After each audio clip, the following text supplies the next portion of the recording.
You're listening to 99.1 WQRT LP, and welcome to Radio Free Book Club for October 2022. I'm Ken Honeywell. I'm a writer and reader from Indianapolis, and today we'll be discussing one of the most talked about books of the summer, Tom Perrotta's sequel to his 1998 novel Election, Tracy Flick Can't Win, in which we encounter that very memorable character about 30 years from where we left her as a new high school graduate. Today I'm joined in the WQRT studio by a couple of returning members and one new member. I'm going to ask them to introduce themselves. Craig, why don't you go first?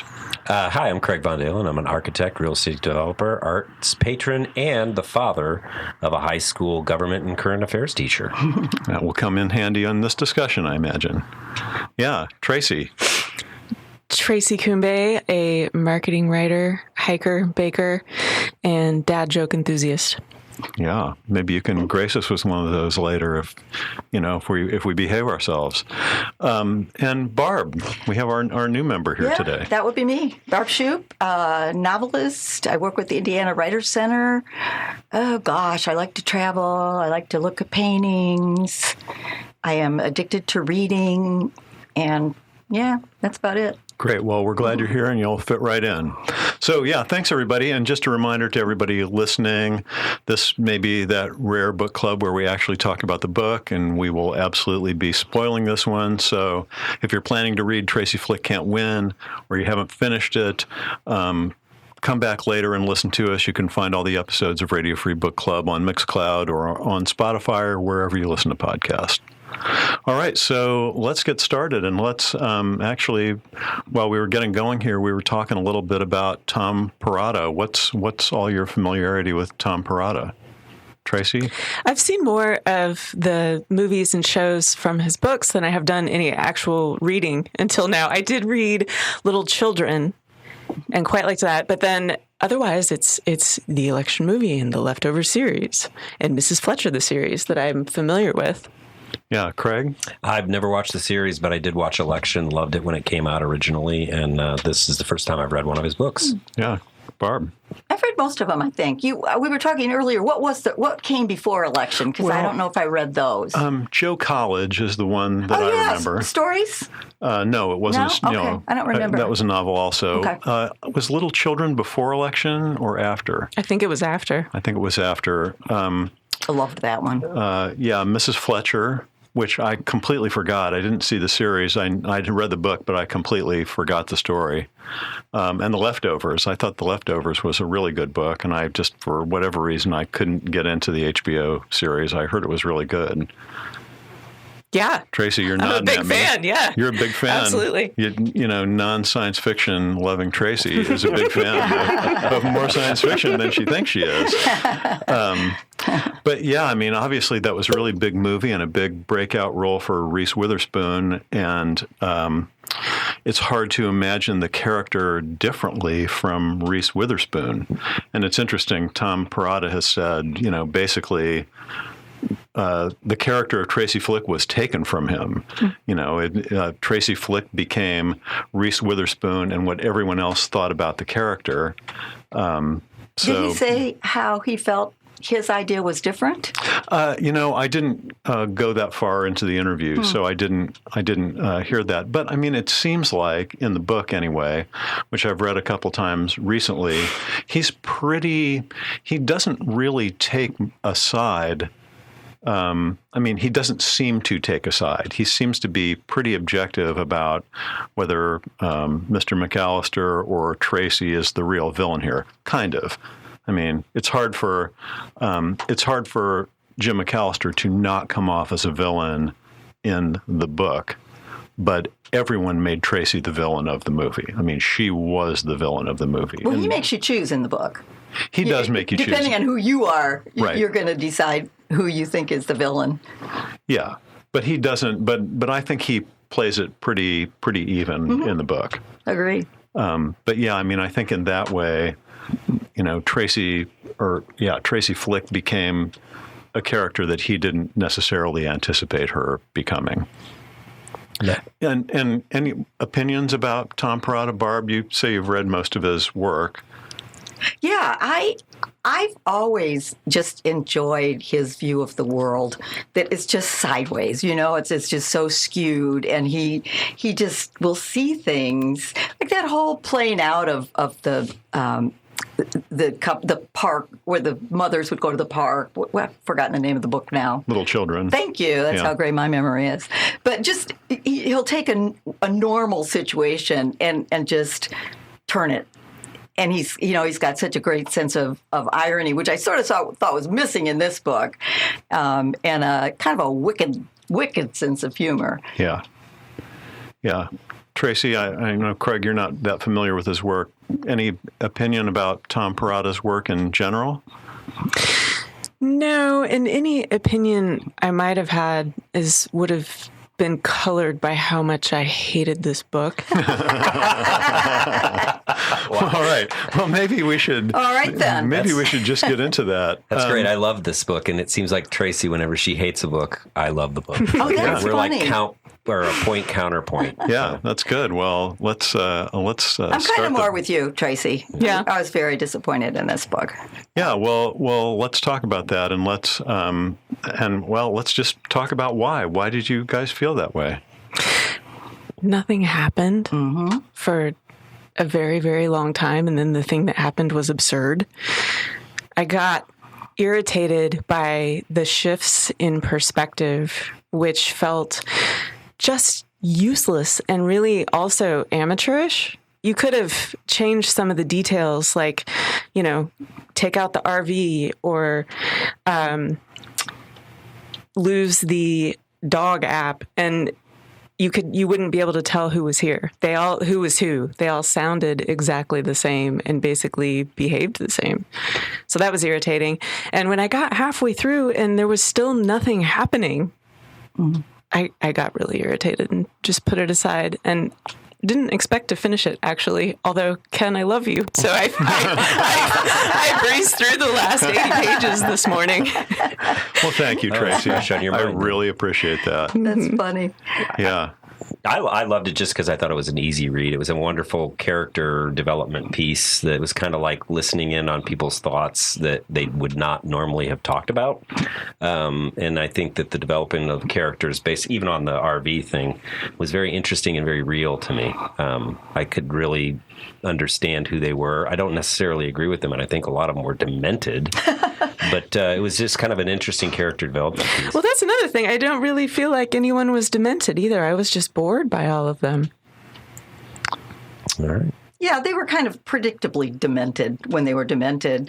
My problem with this book, and I'm thinking of it as a writer, as a person who writes novels, and I think the best novels happen when you're looking at something you care about sideways, through a novel.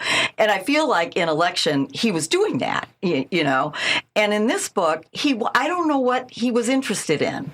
I don't have any idea what he was interested in. It's not really so much about power in the way the other one was. And I also think that sequels are really dangerous, and they're especially dangerous to a good writer, because when you're finished with a book, you're finished with the material.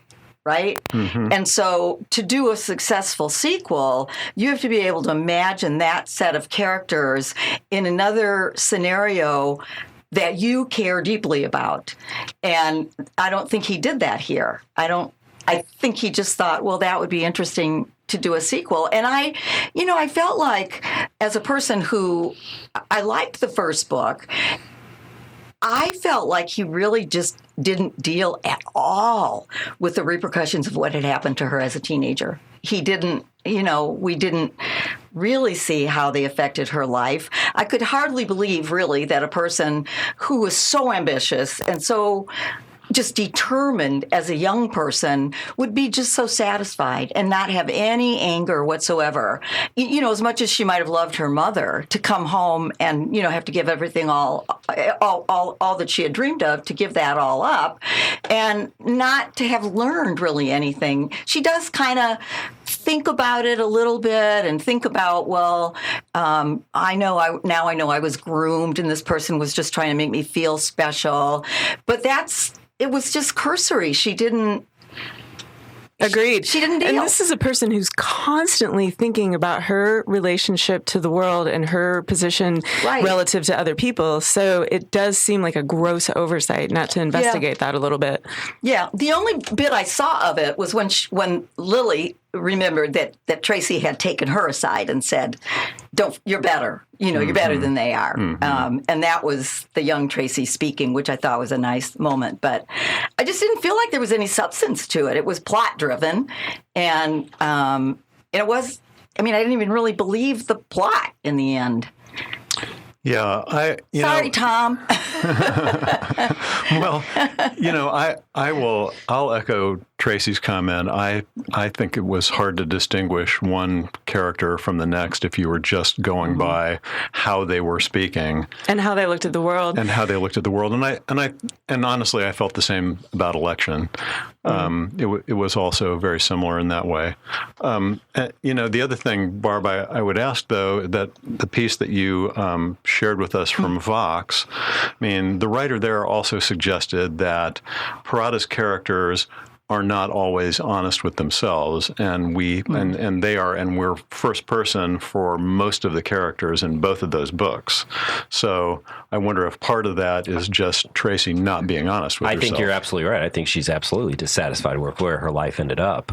She just is at that point in her life where she's approaching middle age, or she actually has entered middle age, and she has realized this is where I am, and she's still ambitious. She still very much wants to be in a position of power, and this is her opportunity to attain that position of power, albeit in a suburban high school as a principal. And I think that she is just not willing to admit that herself, that she's gotten to this point and this is the best that she could potentially do. Although when faced with the concept of not being able to attain the job that she wants, she was willing to consider going back and trying to reestablish the dreams that she had set up when she was a younger person. So. When an unreliable narrator's work, the reader knows what the unreliable narrator does not know about himself or herself. I didn't feel that. I didn't know. I didn't feel like, oh, that's so interesting that she doesn't see that. Or, wait a minute, don't you remember? I didn't feel that. I just didn't think there was enough character development for that unreliable narrator thing to work. So I didn't disagree. I didn't agree with the person who said, well, maybe we're just not getting what he was trying to do, because I don't, if he was trying to do it, I don't think he did it. There were a lot of little clues about Tracy Flick in the book, too, where she said she never had friends or she didn't like to be alone. Yeah. There were a lot of, if a psychologist read this book, they might have a completely different insight about her personality based upon their understanding of the human psyche. Yeah. She was pretty interestingly deep in an odd way. And then what she did in the end was completely unexpected. So it was kind of disjointed. But there were some little nuggets about her personality that I found very interesting that they really didn't explore very deeply. So Tom didn't explore very deeply. So, clearly we're living in a time where the world sees Tracy differently from how the world saw her back in Election. And we've kind of touched on that,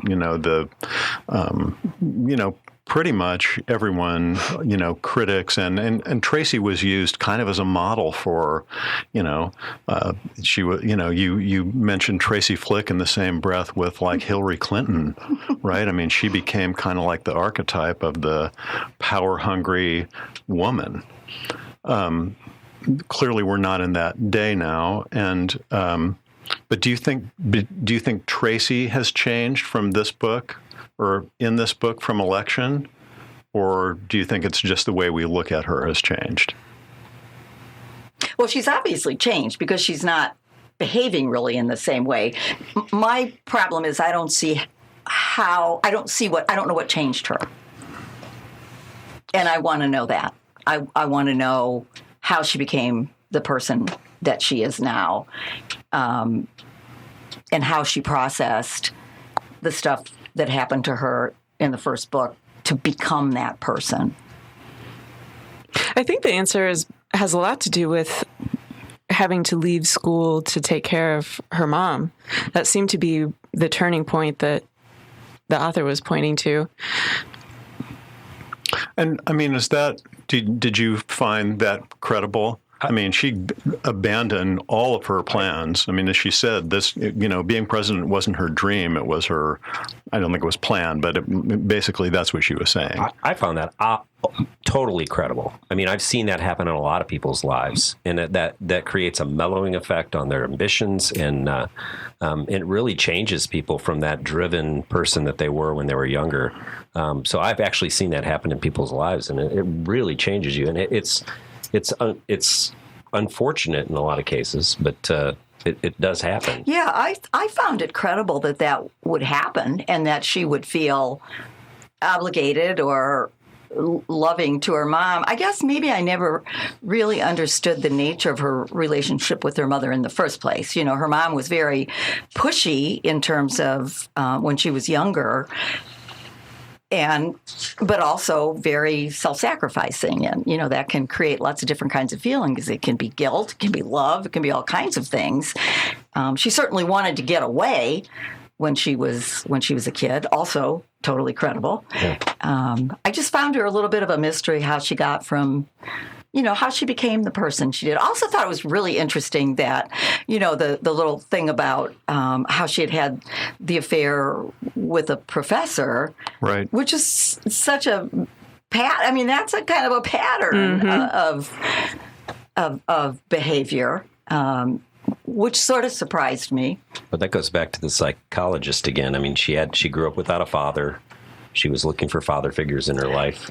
Yeah, but we, the readers, shouldn't have to figure that out. We, the readers, should have the information to come to the conclusions, based on her behavior, her interactions with other people, and I don't feel like we had that. I just don't feel like she was a fully rounded character. I don't doubt at all that many people end up like that. And it's certainly not the worst thing in the world, right? You come to terms with what you thought you wanted, and then what you have. And a lot of times, you may conclude, really, if I'd known that was out there, I would have wanted it anyway. I just wish I knew how she got there. Yeah, I would argue that we all do that. Well, I think we all do. Temper our Absolutely, we all do. Yeah, which could have been that could have been what he really cared about. I mean, that is what might have made that book really powerful. Mm-hmm. If we saw that was what she was dealing with, that she had come to a place, she found a life that she really loved, and now, she wasn't being appreciated in that life, and it was going to be the same old thing again, the boys' club. I would have loved that. I don't know if she really liked her life necessarily, as she tolerated it and was willing to live it. Yes, right. Yeah. But she seemed to be pretty happy with her career. Mm-hmm. And felt competent at her career and wanted to make that next step. Well, all the characters in this book, with the exception of the two students, were basically dealing with the same things, not getting to the point in their life where they expected to. Yeah. And living in a suburban world where the best they could get is what they had, mm-hmm. and just trying to make what they could of it. Yeah. Tracy, were you going to say something? I think that the problem Barb is describing is that it all is just so superficial. We're not seeing any sort of internal wrangling, really. And even when events transpire, for instance, Tracy has this ongoing quandary about whether she's going to spend Thanksgiving with her boyfriend, and then just all of a sudden he's out of the picture. There's no actual reckoning. You don't see anything happening. It's just a little bit of buildup and then moving on. Right. That also happened with Bridget's nipples. Yes, it did. Yeah. All of a sudden, Bridget's nipples were there, and they were gone. Right. That was dealt with very, very quickly. I guess Bridget got over it. Once again, the minutia of suburban high school life. Yeah. Well, let's talk about, suburban life for a minute. Tom Perrotta is often, looked at as, he's kind of lauded as being like the bard of the suburbs. Laura, I have a quote from Laura Miller in the New Yorker in her review of Election. She said, "Perrotta's 21st century suburbs are dimmer than Updike's," she was talking about. "They have drifted to the periphery of our collective fantasy life. These towns aren't where anybody is headed, only where they end up, by mistake or misfortune or simple passivity." That's how she described Perrotta's suburbs, and maybe suburbs in general. Welcome to Fishers, Indiana. That sounds like a New York person's description of suburbia. I think people do go there on purpose a lot of the time. Go ahead. Did you have any sense of the place? I really didn't get I didn't either. any Somewhere idea in where New we Jersey. were. Yeah. Right. Yeah. But I think that, I mean, I think that is striking. There's almost no description of anything. It's intentional. I think it's supposed to be anywhere. I mean, Well, it is, but still. But anywhere in suburbia. Right. yes. Right. Yeah. This is not New York and Chicago. Right. Detroit. I will say I love the names of the restaurants. The first one was Kenny O's Bistro Pub and Tavern. Right. Bistro Pub and The Tavern. cafe. That's great. Right. I know. And then they went to they held the secret board meeting at Casa de Pamplona. And she went to the Lemon Drop Tavern after the dinner and got drunk and went to the party. I believe every one of those are like concepts for restaurants and Fishers right now. Yeah, I think you're right. Could be. Yeah, apologies to all our listeners in Fishers. I think, I also think, just kind of the pettiness of boards, of those kinds of boards, is pretty well observed, and also just kind of the central nature of high school sports and in the suburbs. I thought that was done really well too. I would agree with that. Yeah. I lived, again, Tracy, my last note to myself was there's not much there, very little physical description, and Craig, maybe to your point, maybe that's part of it too. And unfortunately, I mean, I just thought of this standing here, Tracy, but maybe that's why nothing happened, because, nothing happens in the suburbs except for these illicit affairs and things that are. Well, then don't write a book about it. Yeah. So Tracy swears that she is not a victim. This is getting confusing for me with the name. Yeah, I'm sorry, Tracy. Tracy Flick. How about if we call you Trace I? Which one's Tracy and which one's Tracy? Yeah, Hold on. now Tracy, that. Tracy Flick says she's not a victim. I mean, she really insists that she's not a victim. She starts to see herself a little bit differently, but she never really crosses over the line to admit it, I don't think. Is she a victim? Yes. I would say yeah. Yeah, I think any 15-year-old girl in that situation is a victim. But that doesn't necessarily mean that she didn't, make those choices. Yeah. Not with the wherewithal she would have had if she was older, obviously. But yeah, she was a victim for sure. She made those choices in a circumstance where she wasn't equipped to make them. But I think that's where she's coming from, though, when she says she's not a victim, that she feels that she did make those choices. Yeah. And she did make them. She just didn't know enough to make them at the time. And don't forget, she thought that she was more mature than he was. Exactly. Yeah. Yes. So to admit that she's a victim is also to admit that she wasn't actually special. Mm-hmm. Right. And she does sort of ponder that a little bit somewhere, where she sort of sees how the way she was made, he made her feel so special. And that she recognizes that was a manipulative thing, but hadn't seen that before. I think Kyle's wife kind of identified that she was a victim, and she started to realize that as Kyle's wife was explaining that to her. Yeah. Yeah. I mean, again, but to your point also, Craig, I mean, she also repeated the same thing with the other professor. Yeah. Right? Yeah. And speaking of characters who showed up and then went away for good, her daughter. Right. No kidding. She's not in the second half of the book. She's just not there. Yeah. Yeah. Not there at all. Yeah. So, let's talk about Marissa for a minute. That just felt super weird to me. Like, it felt like and maybe it's just me, but I have never had someone pursue me to be a friend the way Marissa. Oh, but you're a guy. I think women, I felt Really? like that was credible. I mean, it's not something I could really see myself doing necessarily, but Yeah. but I did. And I didn't, I mean, I felt like it was genuine on her part. I thought she was lonely. She was married to a guy who was really a jerk. Oh, I completely hated that guy. Oh, I he mean, was awful. He terrible. was just awful. Yeah. And, she found in Tracy an intelligent person and maybe somebody who was different from all these other people, awful people that she was having to deal with. So, yeah, I thought it was kind of sweet in a way. It was pretty intense, though. It was intense. It was intense. Yeah, there was a lot of towel wearing and saunas. Yeah, that was kind of weird. That was a little weird. Yeah. And, Yeah. But I could I'll see go we're with also that. the same thing because she moved to this city, or this town she'd never probably been to before, didn't know anyone there, trying to repair a marriage that was never going to make it. Yeah. With a jackass. Why would you want to? He was awful. Yeah.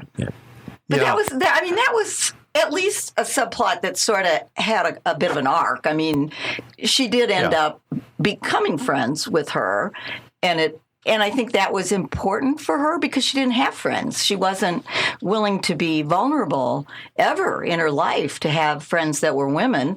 That was probably maybe the first real friend that she had allowed herself. Ever had. Yeah. Well, yeah. Yeah. And then she stuck around and may become the community leader that they needed instead of Kyle. Yeah. Ugh. Yeah. Well, speaking of Kyle, and I want to say I'm not sure there is a real likable male character, I mean, I guess Principal Jack was kind of likable, but he was a jerk too. I mean, almost he was everyone flawed. in I don't both think of these. he was a jerk. I think he was flawed. Yeah. Okay. I'll go there. And he with was a you. person of his time. Yeah, I just think that's, the more I hear that, though, the more I think that's just an excuse. He was a terrible I mean, we husband. had that same discussion with Vladimir, about how that, I mean, that's clearly a Me Too novel. And it's, that was, sort of the argument there, too, is we're all products of our time. And while that's true, I mean, I never talked the way any of the men in either of these books talk. Yeah. Now, I was around those people, so I know that stuff went on and continues to go on and all that, but they're all so horrible. Yeah, they are. I felt sympathetic toward Vito, though. I did too. Agreed. I really did. He Yeah. was at least putting forth some effort. Yeah. He was. And I mean, up until the very end. yeah. Yeah. And he was hurt. He was having these brain problems. He knew it, but he didn't know what to do about it. And it, wrecked his relationship. I mean, maybe it was not that great before, but it certainly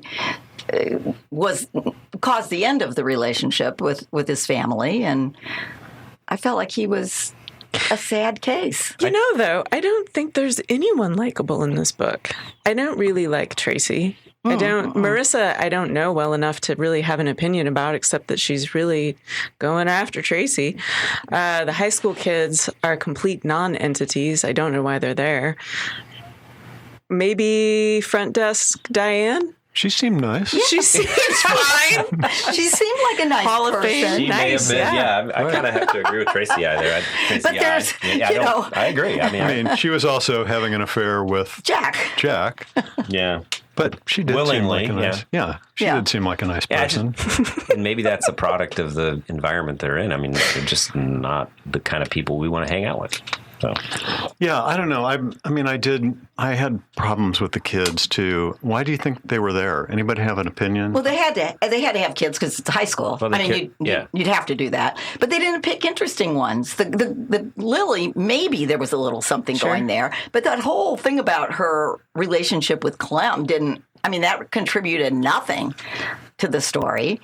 But she was a kind of mirror image of Tracy as a high school kid in a way. It felt like an old person going, okay, look, I know times have changed.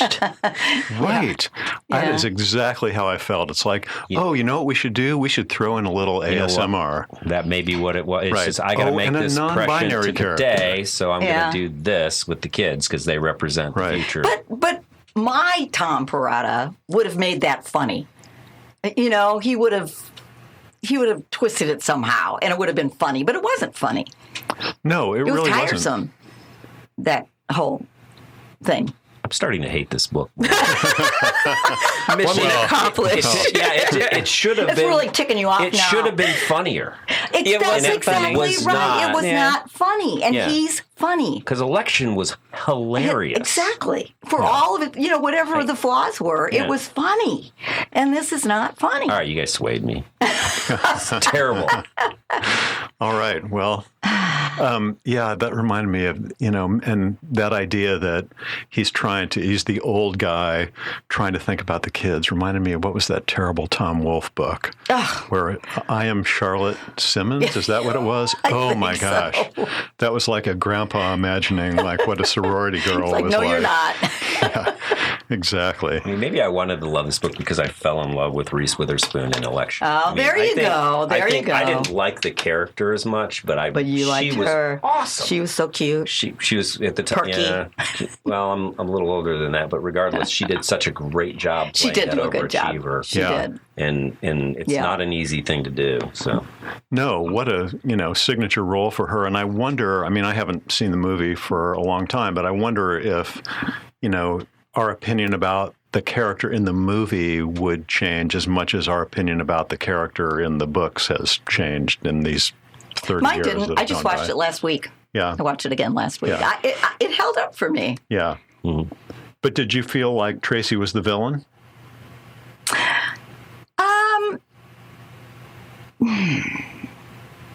Yeah, probably. Yeah.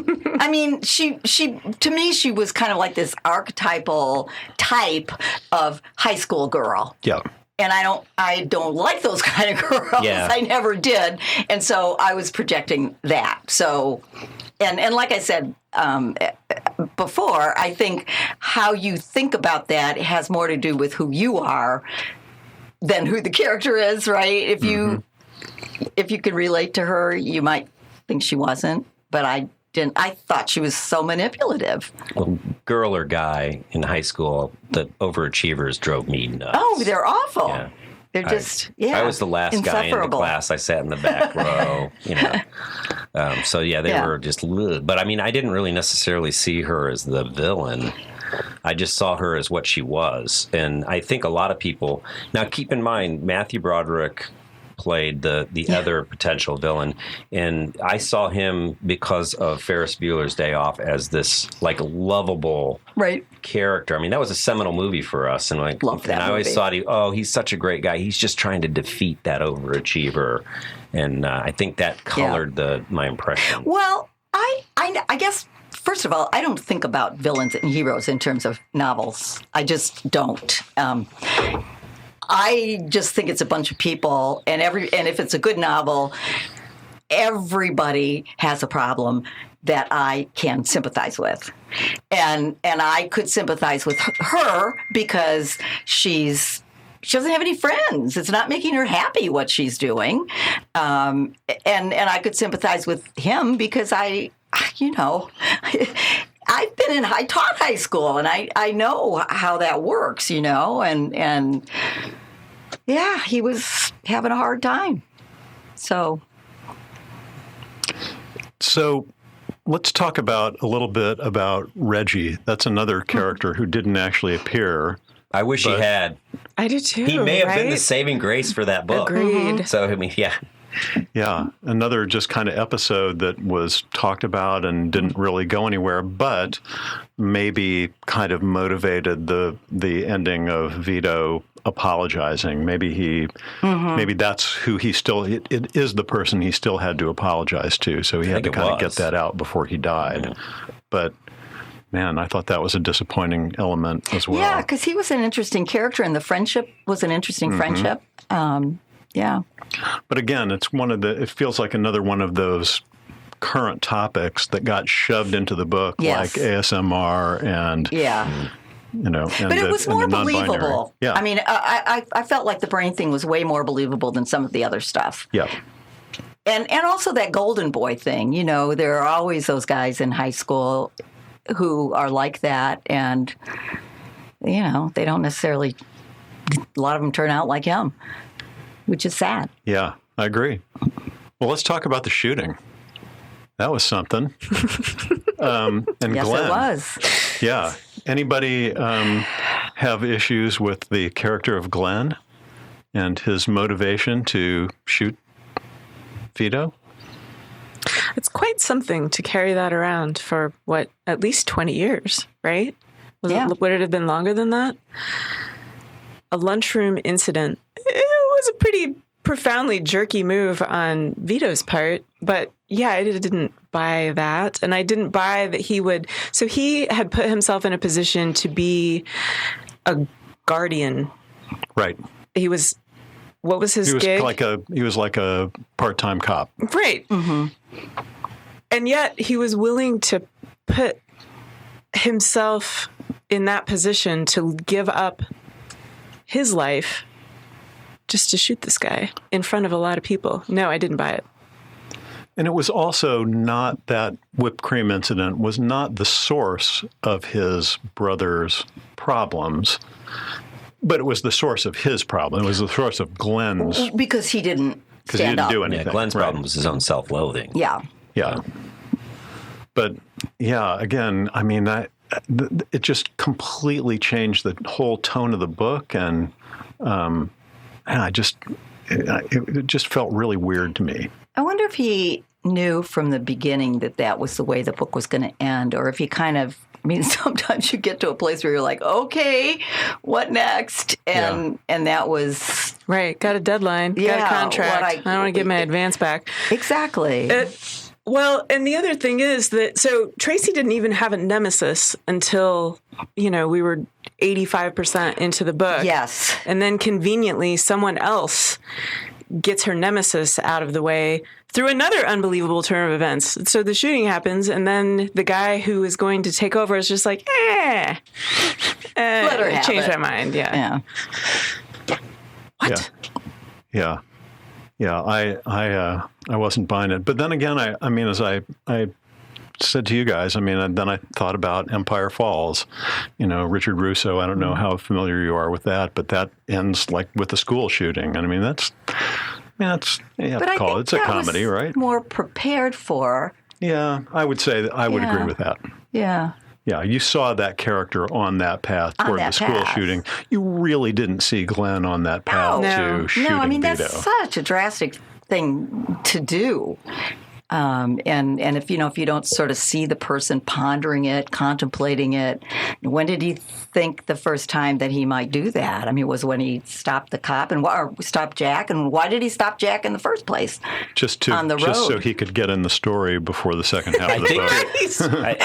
Okay, there you go. I think this goes back to your point of the popular zeitgeist. It's we're experiencing a lot of those. I think that he could have ended the book with a much more funny and interesting ending. Where that didn't include a shooting, but maybe some other event or something could have happened that would have been a much better way to end the book that would have also been just as effective.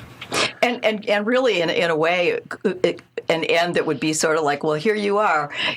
Be careful what you ask for. Yeah. Mm-hmm. Yeah. That would have been maybe more believable and interesting. Yeah. Yeah, because it is a comedy, right? It might not be that funny, but it's supposed to be a comedy. Right. Yeah. I will go back to my original statement that I did like the book. I liked the book because it was easy to read. It was well written. I could understand the characters. I'm a very simple person. It fit with what I expected, and I'm guessing that's why it's popular.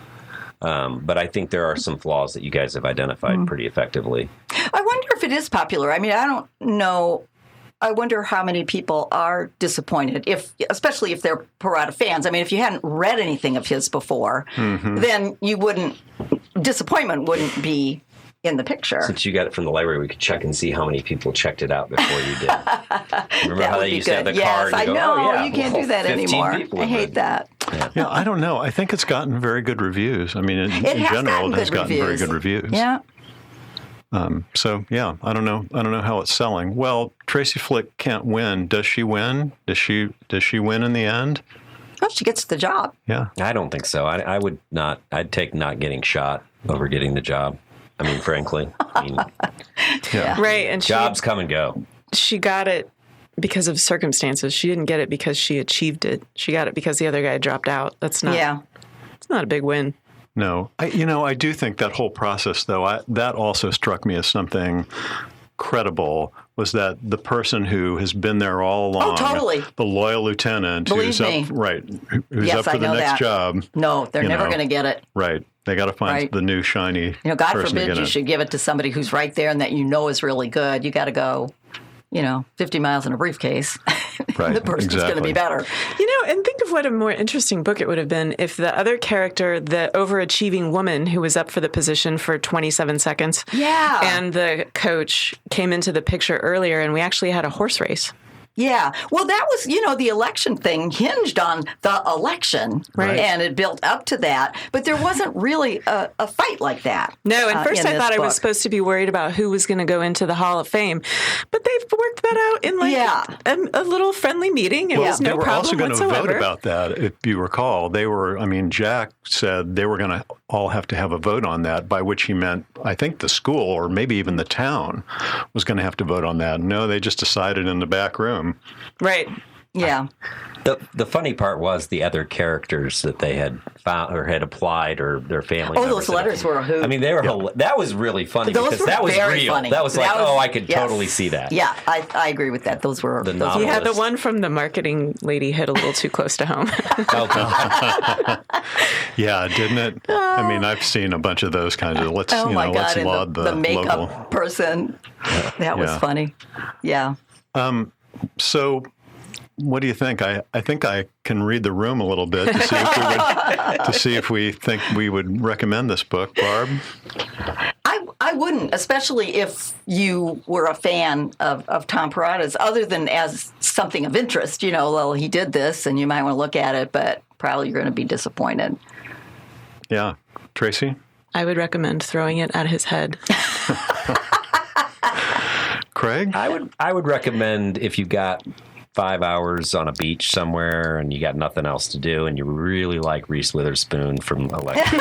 And you see her every time at least you can Tracy. Go back and, there you go. See what happened to her character later. So can you not see Tracy Flick as Reese Witherspoon as Tracy Flick? Now? You mean in this book? Yeah. Can you actually envision her as someone else? Yeah. Mm-hmm. Oh, Barb, you're better. You're better than all of us. I didn't really understand what you were saying. No, of course she's always going to be Reese Witherspoon. And honestly, Reese Witherspoon is always Tracy Flick to me. That's a true reader. That's a good point. That's great. Now, hopefully, if they do make it into a movie, whoever adapts it to the movie comes up with a lot better concepts. Right. Well, the movie and the book Election had completely different endings.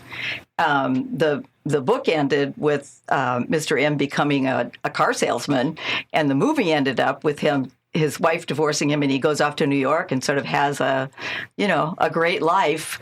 And he does see Tracy step out of a long black limousine at some point and starts running like hell. Well, he throws a Pepsi at it. And he does. And he then throws runs a Pepsi away, at it. Which That's is, right. by the way, perfect. That's right. Right. So we have product placement and reinforcing Tracy as the villain. Exactly. Awesome. Yeah. Well, great discussion, everybody. So let's, with the time we have left, let's make some recommendations about other books we think listeners might enjoy. Traci Cumbay, you got one for us? I do. This is a double recommendation. I read Bodywork by Melissa Febos, and it's just one of the best things I've read in ages. It's about being a human and a writer, and it's the insight is profound and the writing is really great and often hilarious. But because I then became obsessed with Melissa Febos, I was listening to a podcast that she was on, and she was talking about Audre Lorde. And somehow I have achieved degrees in English without ever having read Audre Lorde. And I'm reading the selected works right now, and it just knocks me on my ass. I just keep wanting to send lines to friends over and over again because it's amazing. So great. Both of those. Yeah, great recommendations. Craig? I'm about a third way through The Silent Patient. Oh, I love that. I can't even pronounce. Yeah, that was interesting. That's very interesting.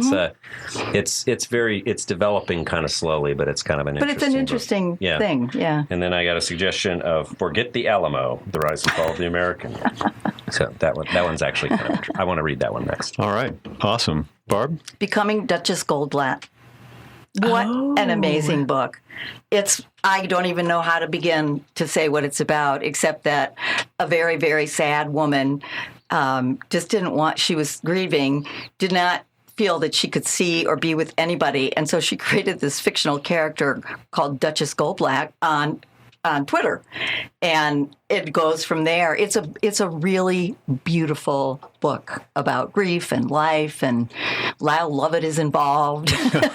It's really good. And just FYI, I'm going to be interviewing, now will I be able to say her name right though, Jean Hanf Horowitz, who wrote The Plot, which some of you may have read and loved. But I'm going to be interviewing her about her most recent novel called The Latecomer, which I also would recommend, both of those books. Oh, awesome. At the JCC in a couple of weeks. Yeah, great. Do you need tickets for that? You do. And where can we get tickets for that? You can get tickets by going to the Jewish Community Center website. Awesome. Thank you. Mm-hmm. So I was thinking that in the spirit of Tracy Flick Can't Win, I should think of a good sequel to recommend. And it took me a minute to pick one that I thought was a good standalone sequel that's not part of a series. Like, Hilary Mantel just died last week. And those books are so great. Wolf Hall is great, and Bring Up the Bodies is great. But you really got to read Wolf Hall before you read Bring Up the Bodies. So the one I'm recommending is Kate Atkinson's follow-up to Life After Life, which is 1915's A God in Ruins. Oh. It has a lot of the same characters and some of the same settings, and Kate Atkinson calls it a companion piece as opposed to a sequel, not unlike Jennifer Egan called The Candy House, a sibling novel. And that's okay, but you really don't have to read Life After Life before you read A God in Ruins. But I love Life After Life. Me too. Oh, me too. She's got a new book coming. She does, and maybe we'll talk about it one of these months. But you probably don't have to read Life After Life, but read Life After Life and then read A God in Ruins, because the end of A God in Ruins just packs a crazy emotional wallop after reading both of them together. It's a really good sequel. I'm putting that on my list. Yeah.